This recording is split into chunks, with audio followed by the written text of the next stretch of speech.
Okay, we back. This is KTL. We got a special guest today. We got Hands of Support Kevin Harding on here, and we're gonna ask him a few questions. We want to identify his business because I'm telling you, it's a great business, folks. And we're gonna get him out there. We're gonna get him some work based on this podcast. There's a lot of stuff out there, but I want to know about it. I want to know what his business is about. But I'm gonna ask you the first question because I know you got some notes over there, but I'm gonna get those notes out of you. But what inspired you to start Hands of Support? That was back in 2009, and how your mission have evolved over the years. Can you talk to me about that? Sure. So, what made me start Hands of Support? Well, first of all, Darnell, thanks for having me. Back in 2009, Yes. my military background and early IT career showed me how crippling outdated systems or unreliable support could be, and like trying to navigate a battlefield without a map. Okay, what about your first? What was your first customer? You say you were doing something with hospitals and dental offices and things of that support. What, when we had that informal conversation, give us some kind of examples of what kind of work that you were doing back then and now, and just try to compare it with now, right now. Sure. So my first customer was two veterinarian hospitals. One of the things that we seen was it had antiquated and legacy equipment in it, all the way to the structured wiring. The structured wiring was running Cat 5, and the veterinarian was buying equipment, whether it was from Best Buy or wherever he was getting it, from Amazon. And he didn't understand why he wasn't getting. Well, how did he get in how did he get in touch with you? I mean, was it word of mouth or something along that line? I mean, somebody must have told him about Hands of Support in that area. So give us an example. Just talk about that a little bit. I think it was definitely word of mouth. One of his family members had recommended me, and at first, he brought me in because the server had crashed. Right.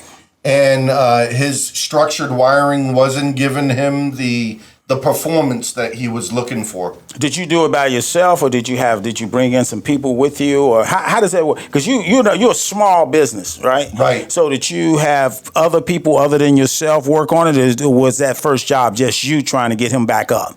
So at that time, it started off with me. And when I had met this customer, I was an adjunct professor at ITT Technical Institute. Okay, good.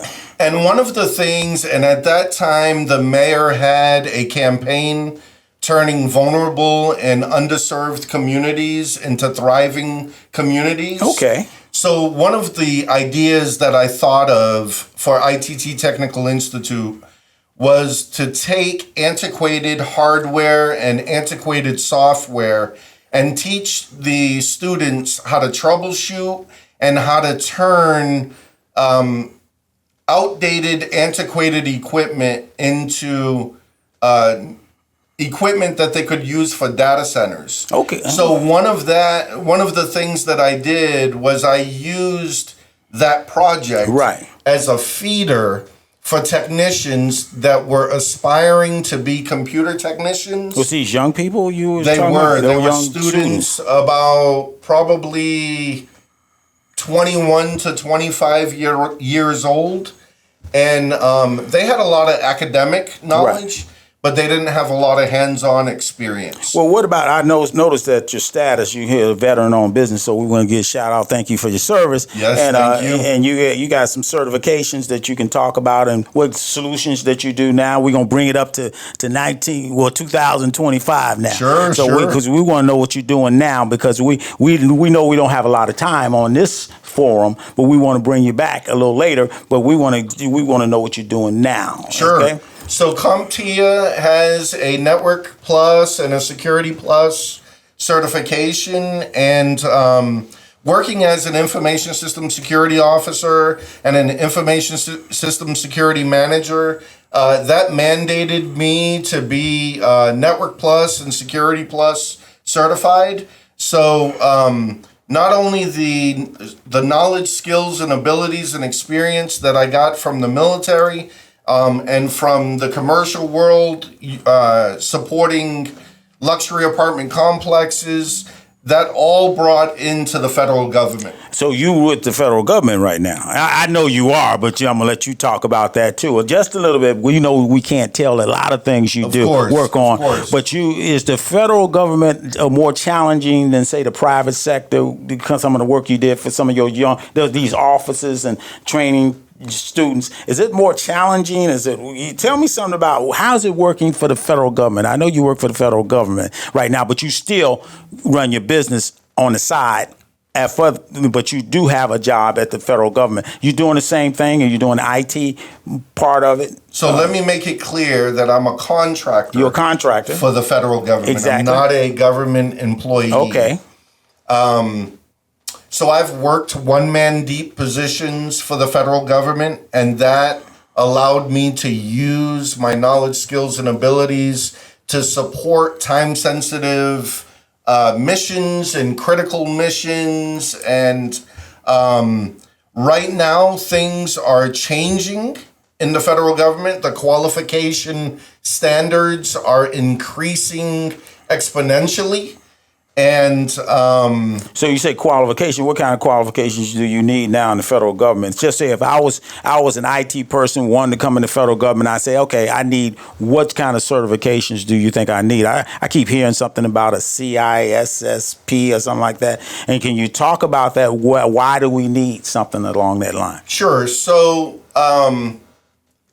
here's some research that I would suggest anyone to do.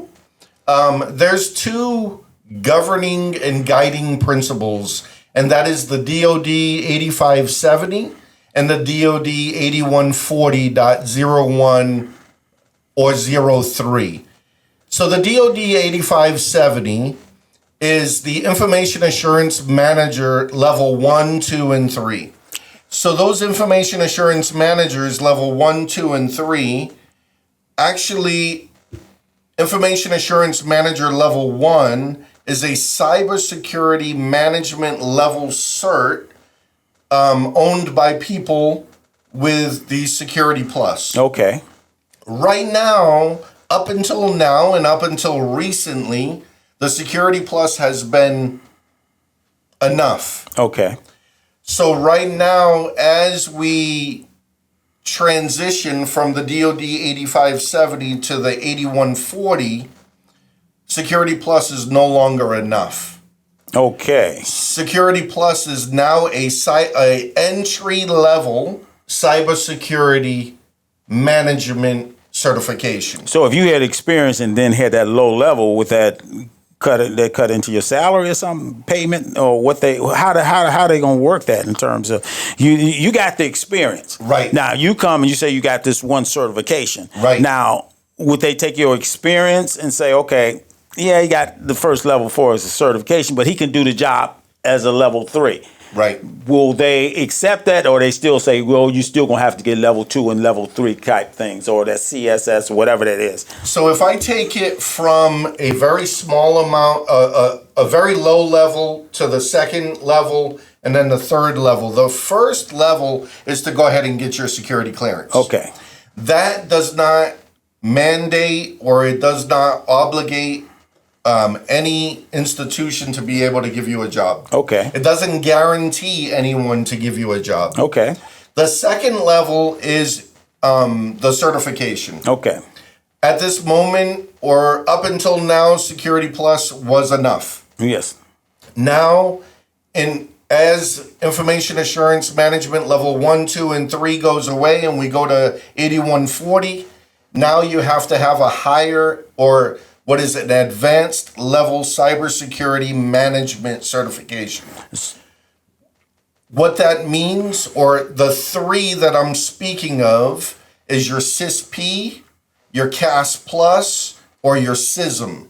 CISM is your Certified Information Security Manager, and the CISP is your Certified Information System Security Professional. And what that's going to do for solution base? Right now, they're saying you have to be, well, at least the common thing. If you're not a business, unless you solving some solutions of the government. Exactly. So you think that you have we got 5 minutes, but we want to hit that area.